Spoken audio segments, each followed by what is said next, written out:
పొరపాటున ఒక మాట దొర్లినందుకు అంబటి రాంబాబు వివరణ కూడా ఇచ్చినప్పటికీ ఆయన ఇంటిపై దాడి చేశారని జగన్ ఆరోపించారు. వైసీపీ నేతల్ని టీడీపీ నేతలు తిట్టలేదా అని ప్రశ్నించారు. అయితే ఆ వ్యాఖ్యలకు కౌంటర్ ఇచ్చారు ఎమ్మెల్యే ధూళిపాళ్ల నరేంద్ర.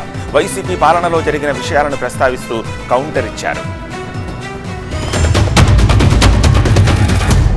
భావోద్వేగంలో ఆయన రెండు తిట్టినందుకు ఇంటికి వచ్చి బాధపడి ప్రెస్ మీట్ పెట్టి మీడియా సమక్షంలో ఆయన దీనికి వివరణ ఇస్తూ అయినా నేను తిట్టకుండా ఉండింటే బాగుండేది, నేను చింతిస్తున్నాను అని సంస్కారం కలిగిన వ్యక్తిగా అంబటి రాంబాబు అన్న వివరణ కూడా ఇచ్చాడు.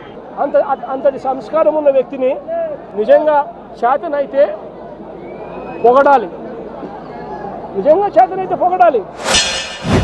జగన్మోహన్ రెడ్డి ఇంకో మాట ఏం చెప్తున్నాడు, అంబటి రాంబాబు అంటే క్షమాపణ చెప్పాడంట. ఎక్కడ చెప్పాడండి, ఎవరికి చెప్పాడు? నేను అనకూడదు అంటూనే లోకేష్ గారిని నానాబూతులు తిట్టాడు. నేను మొన్నే చెప్పా, ఇదేదో ఒక తెలుగుదేశం పార్టీ కార్యకర్తలు కాదు, అంబటి రాంబాబు బూతులు విని విని విని విని ఇక చెవులు మూసుకునే పరిస్థితి వచ్చి భరించలేక జరిగిన అది ప్రజా తిరుగుబాటు, ప్రజాగ్రహం అని చెప్తున్నా. ఈ రోజుకి చెప్తాను నేను. అది నా చెప్పమనండి, అంబటి రాంబాబు బూతులను సమర్థించే వాళ్ళు ఎవరో చెప్పమని చెప్పండి ఈ సమాజంలో.